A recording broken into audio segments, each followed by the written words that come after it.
Hey guys, Grant here from Classic Games. Just want to give you a real quick update on some of the features that we're working on right now on StarCraft Remastered. But before I do that, I want to thank you guys for all the feedback that you've been giving us in the forums, telling us about the things that you like and what you don't like, so the issues we need to fix. That really helps us know what's going on in the community, so please keep it up, and we're definitely listening to everything that you're saying. So, matchmaking 1v1. It's awesome to see so many people that have jumped in and given matchmaking a go. We've had millions of matches made already in just over 6 weeks of StarCraft Remastered being live. So it's awesome to see so many people playing the global matchmaker. The nature of the global matchmaker does mean we're seeing some issues of latency, and we've been doing a lot of work on that over the last few weeks to try and reduce that as much as possible. Just recently, we doubled the number of proxy servers that we're using in Korea, and we've already seen some improvements based on that. We've made a number of other server-side improvements, and very recently, you guys all participated in a turn rate experiment which we did, which helped us nail down what was a pretty good happy medium turn rate of 10. But that said, we want to run in the fastest turn rate we can for the connection. So to that end, we'll be rolling out a dynamic turn rate system coming soon. And that will mean that the game will run in the highest possible turn rate that it can for a connection. And if the connection has too much latency, it'll keep dropping down to a turn rate that makes sense for that connection. So that's something to look forward to coming soon, and we think that will alleviate a lot of the issues that we're seeing in the global matchmaker as far as latency is concerned. One thing I want to talk about really quickly is the disconnecting that we saw happening, which seems like it's no longer happening, or certainly a lot less. People were disconnecting before the end of a game when it looked like they were going to lose in order to not take the loss, and it was also unfortunately preventing the winner from getting a win. That's now been fixed about a week ago, and the winners are getting their win. The guy who disconnects gets the loss and a disconnect stat, so it's a pretty powerful disincentive for people to do this disconnect drop thing before they lose. So as I said, we've seen a lot less of that, and I would expect that to be the case in future. So still on the topic of matchmaking, I want to talk about 2v2 and group matchmaking, which is certainly something that a few of you guys are really interested in, and that has certainly been something that's been on our radar from the very beginning of Remastered. We do need to think a bit more about group matchmaking though, for a couple of reasons, one of which is the pool size.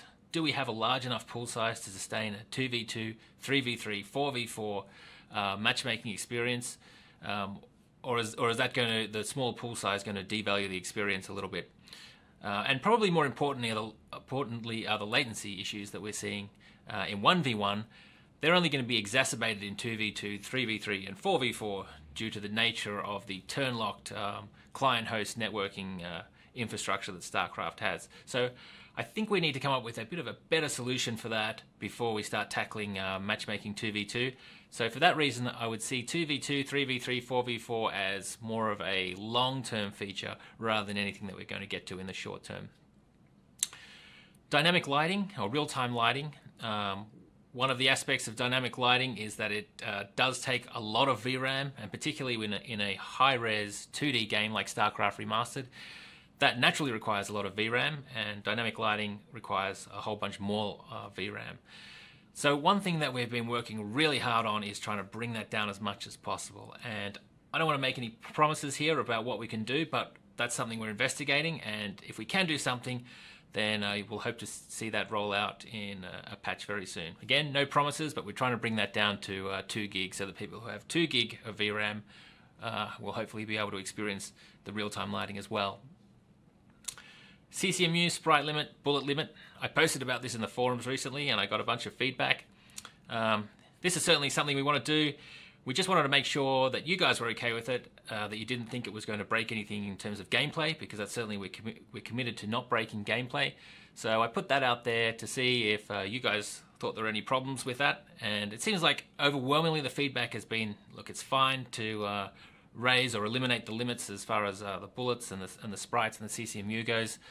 So I see no reason why we shouldn't move forward with that, probably in the midterm future. But if anyone does have a problem with this in terms of gameplay, now's the time to jump in that thread and give us your feedback. The final thing I want to talk about today is EUD. In in 1.18 we kind of left EUD behind.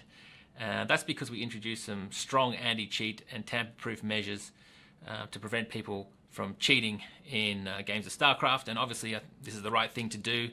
We want to protect the integrity of the game and make sure it's a fun experience for everyone. We don't want people cheating. But it did kind of leave behind EUD, and that made us a little sad because we like the idea that people can experience StarCraft in whatever way they want to. And if that's playing EUD maps, well, that's fine. Unfortunately, we can't release a game into the public with a security hole in it, so these are the reasons why we've continually patched out EUD over the years. Supporting every EUD offset would be a mountain of work, and so it's probably not something that's ever going to be possible.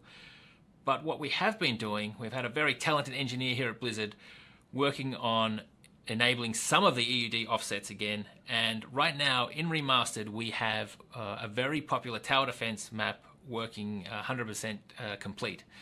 So that is kind of the start of EUD for us, and again in the midterm future you can expect to see this map rolling out, this map being whitelisted and us saying it's now okay to play this map.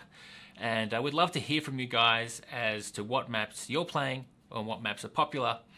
And we'll see what we can do about, once we make sure there's no security holes and seeing if we can actually emulate them successfully, we'll see if we can whitelist those maps going forward. So again, we'll never do every EUD offset and support every EUD map, but this is certainly the start of us bringing back some measure of EUD, and I know there's going to be a whole bunch of folks out there that are going to be very excited about that. So that's all I've got time for today. Keep talking to us in the forums. We're definitely listening. We don't have time to respond to every comment or every question, but we are certainly listening to you guys, and we plan to do more of these video updates in the future. So thanks for listening, and I'll see you soon.